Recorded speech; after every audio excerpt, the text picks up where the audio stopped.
Je cède la parole à Alain Nicolas, que j'ai présenté il y a quelques jours, ça y est, on entend les enjeux. Alain Nicolas est critique littéraire, il a longtemps dirigé les pages, le cahier livre de l'humanité, de l'UMA, et il fait partie de ces questionneurs qu'on aime bien, de petites bandes, comme dirait Patrick Deville. Il y a eu la petite bande des Pasteuriens, puis il y a la petite bande des rencontres littéraires, et il y a des choses qui se dessinent aussi de ce côté-là. Je pense à Guéret avec les rencontres de Chaminadour, de Hugues Bachelot, et puis Meeting à Saint-Nazaire qu'on aime bien suivre, que Patrick Deville organise chaque année. Voilà, à toi, Alain Nicolas.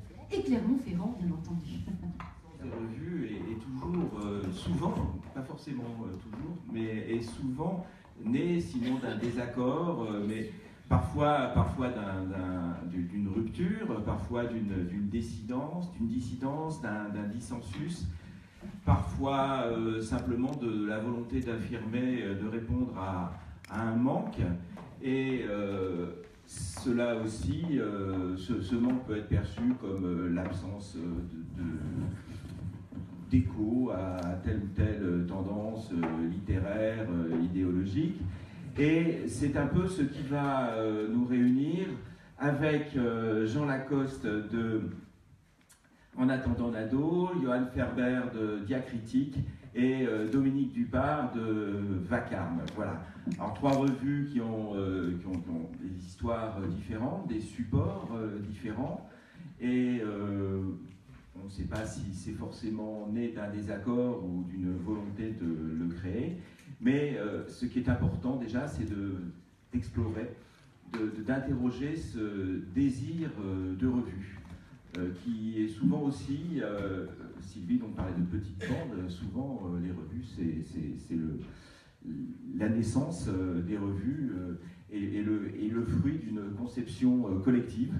Et justement, ça signe l'existence et l'apparition en public de petites bandes qui souvent avaient une existence moins publique.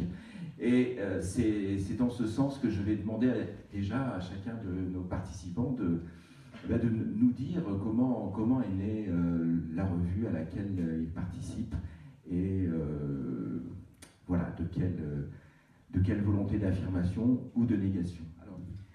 Johan Ferber, donc Diacritique. Donc voilà, qu'est-ce qui a présidé à la naissance de Diacritique, qui était animé au départ par dont les animateurs étaient au départ chez Mediapart, justement. Oui. Alors d'abord, je voudrais vous remercier de l'invitation qui nous a été faite de pouvoir parler de Diacritique ce matin. Oui, effectivement, Alain, vous avez parfaitement raison. Nous, notre revue, elle est quasiment aussi jeune qu'en attendant Nado. Elle a été fondée en septembre 2015, en fait, par Christine Marcandier, Dominique Brie et moi-même. Alors, nous étions, enfin, Dominique Brie et Christine Marcandier étaient à Mediapart. Moi-même, j'y avais collaboré dans le cadre du Book Club.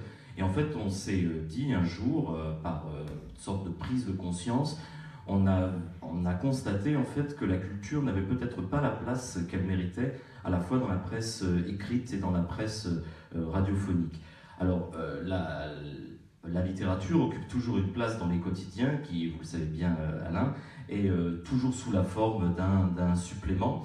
Et nous, notre désir, c'était justement de montrer que la culture, alors essentiellement centrée sur la littérature, puisque Christine Marcandier et moi-même sommes chercheurs en littérature, mais pas uniquement, donc que la culture, en fait, ne devait pas occuper la place qu'elle occupe dans la presse, c'est-à-dire elle ne devait pas être comme un supplément. Nous, notre but, c'était justement de réinscrire la critique et la littérature au cœur d'un questionnement, c'est-à-dire non pas attendre le sacro-saint jeudi, c'est-à-dire finalement un moment associé à un moment de détente, on va à la culture comme on va au divertissement, mais la commencer très fort dès 8h le lundi matin, c'est-à-dire quelque chose qui puisse en fait participer d'un mouvement, osons le mot, un peu politique, c'est-à-dire où la littérature n'est pas cantonnée finalement à une espèce de niche de divertissement, mais où elle se réinscrit pleinement en fait dans une vision, je dirais, politique au centre de tout. Alors à partir de là, nous avons donc fait notre revue en ligne et décidément le monde étant bien fait, c'était le centenaire de Barthes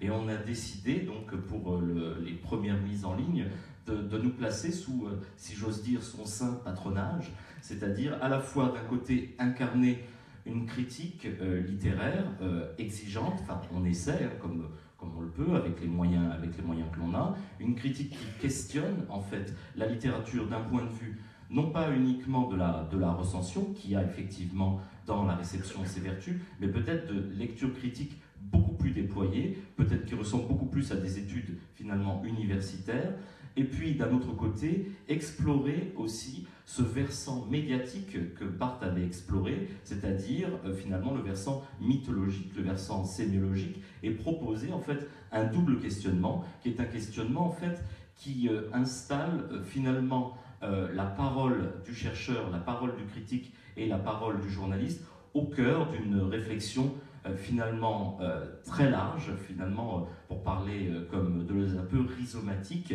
c'est-à-dire qui s'attache un petit peu à tous les domaines. Et en partant aussi de ce constat que la place de la littérature aujourd'hui, elle est en fait celle d'un peuple mineur. En fait, elle n'a pas la place qu'elle mérite, c'est-à-dire finalement être au début et à la fin de tout, et si j'ose dire, au milieu. Et donc, à partir de là, nous sommes partis sur sur des publications quotidiennes. Nous avons en moyenne 3 articles par jour, sauf le samedi et le dimanche, parce qu'il faut nous laisser un petit peu le temps de lire. Et donc voilà, nous sommes lancés depuis septembre 2015 dans cette entreprise à la fois de critique et j'insiste aussi de passeurs, c'est-à-dire faire passer aussi des noms, des figures que l'on voit dans les médias, mais sur lesquels on n'a pas peut-être mis assez de lumière. Juste un petit mot sur le nom, diacritique. Alors, ça a un côté très universitaire, très scientifique. Oui, c'est un côté presque médical. presque médical. Et en fait, c'est une proposition de Christine Marcandier et de Dominique Brie. Et Christine m'a tout de suite donné ce nom, qui évidemment, en très grand admirateur de Barthes, j'ai évidemment tout de suite adoré. Et on a trouvé très vite ce slogan, c'est le magazine qui met l'accent sur la culture, mais aussi dans Diacritique. Ce qui me plaisait aussi, c'était le dia du dialogue, c'est-à-dire que la critique entre en dialogue. Et une critique qui met l'accent, c'est-à-dire qui sait avant tout proposer une vision. C'est-à-dire que le contemporain... Je disais médical, mais ça pourrait plutôt être philosophique. Moi je dirais critique et clinique, comme dirait Deleuze, moi je dirais critique et clinique. Mais Hegélio-Kantien, ou je ne sais quoi. Mais, pardon, la particularité du contemporain, quand on travaille tous sur le contemporain, c'est qu'en fait, il y a quelque chose qui se passe malgré nous, et c'est ça peut-être l'intérêt aussi, et la grande séduction qu'exerce le contemporain, c'est qu'on le veuille ou non, quand on parle du contemporain, on en devient malgré soi acteur.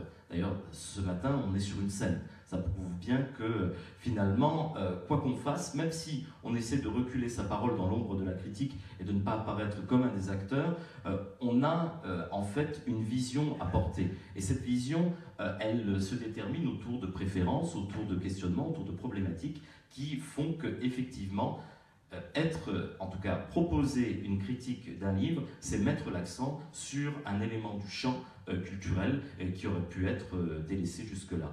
Ou alors pas mis en lumière pour les bonnes raisons. Et du coup, notre travail, si nous sommes partis à 3, nous avons vite été 5, nous avons été rejoints très vite par Simona Kripa et par Jean-Philippe Casier, qui sont devenus, au même titre que nous, co-rédacteurs en chef, et nous avons essayé de créer, en fait, nous sommes à peu près maintenant une quarantaine de contributeurs, et nous avons essayé de panacher à la fois des gens venus du journalisme, comme Catherine Simon de RFI, pour proposer un peu une variété dans des recensions plus brèves, avec des universitaires, des chercheurs, tels que Marie-Odile André, Laurent Demans, Gilles Bonnet aussi, ou Christiane Cholet-Lachaud ou Sylvie Brodziak, afin de proposer non pas quelque chose, comme vous disiez, d'un peu médical, d'un peu clinique, mais aussi un questionnement qui puisse intéresser à divers degrés, selon la taille des papiers et la problématisation que chacun engage. Merci. D'ailleurs, infirmière, vous êtes directement interpellé. À ce moment-là, je vais vous demander peut-être de rebondir sur cette idée. Vous avez vous-même, d'ailleurs, vous avez le premier employé le mot politique dans votre exposé liminaire, si on peut dire. Qu'est-ce qui, justement, peut faire que la critique dans le champ culturel, tel que vous avez l'ambition de la pratiquer, peut avoir une portée politique, ou quel sens donnez-vous au mot politique dans le contexte de votre intervention en revue, quoi. Effectivement, le mot politique, il faut toujours l'utiliser avec des pincettes. Alors, c'est vrai que le désir que nous avions de faire cette revue, c'était aussi, je dirais, un désir qui est un désir d'époque, c'est-à-dire qu'on pense qu'il faut aider l'époque. C'est une époque qui est déterminée, on le voit, par beaucoup de...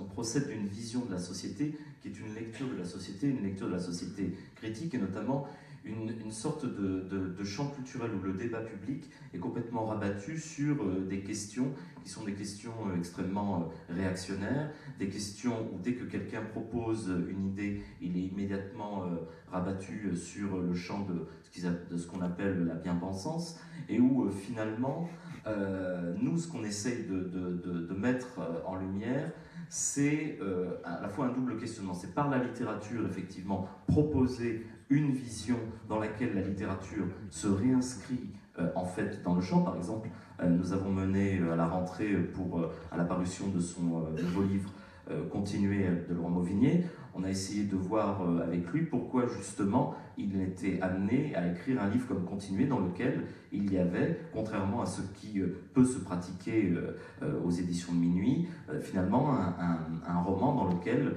une vision du monde, une sorte de message passe. Et de quelle nature est-il?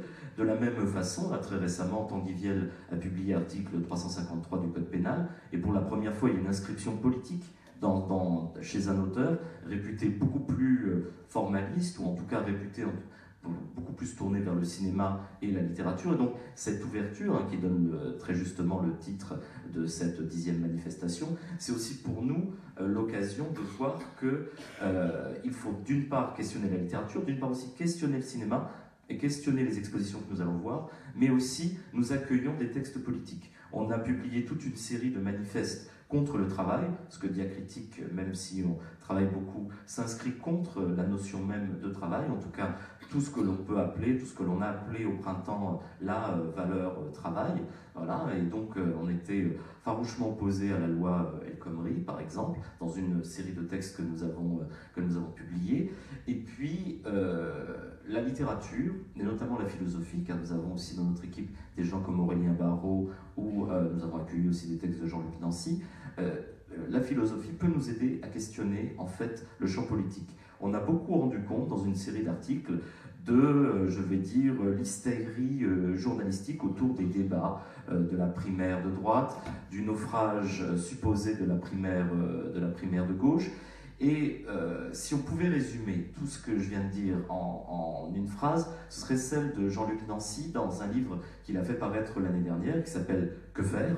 Et à la fin de l'introduction de ce livre, Jean-Luc Nancy dit bon, il faut lire, c'est très bien. Bon, effectivement, on est tous là parce qu'on partage ce point de vue. Mais ensuite, il faut laisser les livres et il faut faire quelque chose. Et nous, à notre modeste échelle, ce qu'on essaie de faire, c'est quelque chose. Alors, c'est vraiment une entreprise politique très, très modeste. Alors, donc, question de médium, Johan Ferber, et question de, voilà, quelle est un peu votre temporalité, et comment aussi se décide justement quelque chose qui est perpétuellement mouvant, et voilà, est-ce qu'on a des réunions sommaires, voilà, comment on fait ça?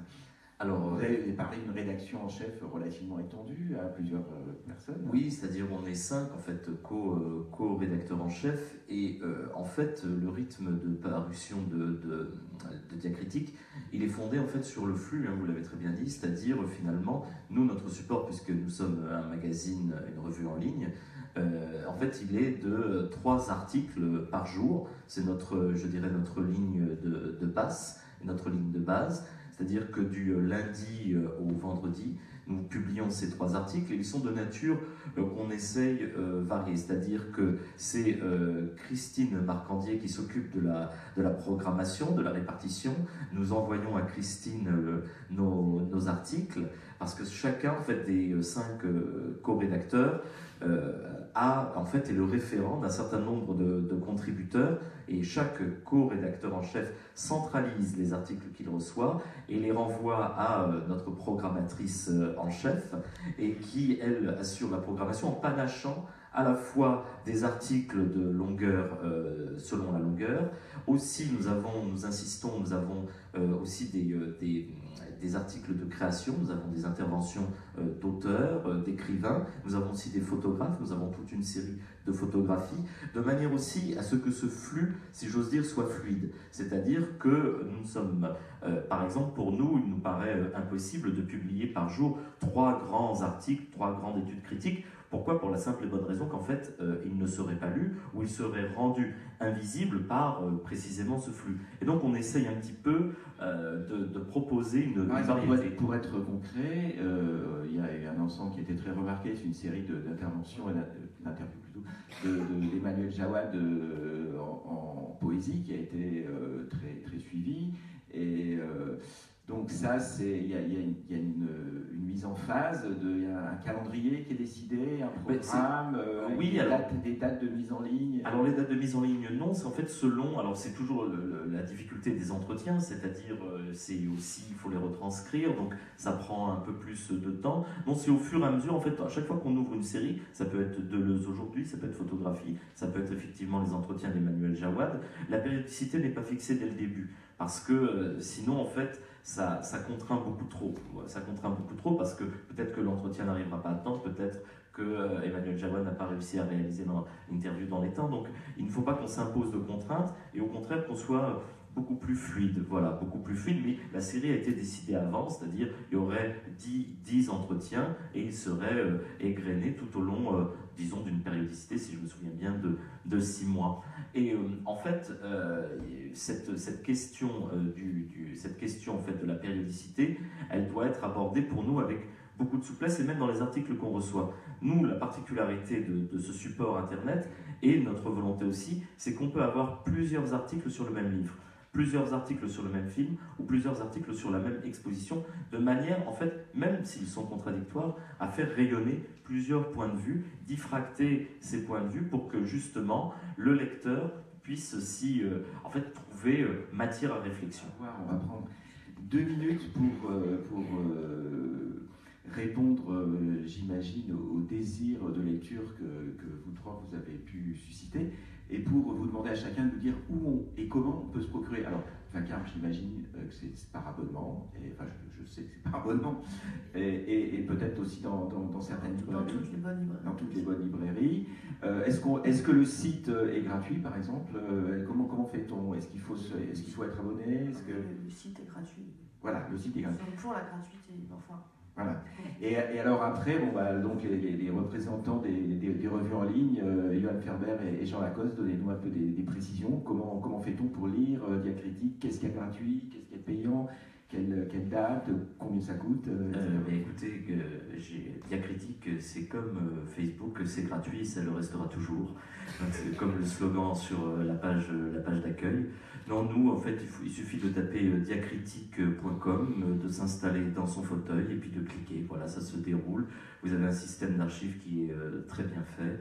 Et voilà, c'est en un clic, même pas près de chez vous directement. Eh bien, merci à vous. Merci Dominique Dupart, Johan Ferber, Jean Lacoste. Merci à vous de votre écoute. Merci.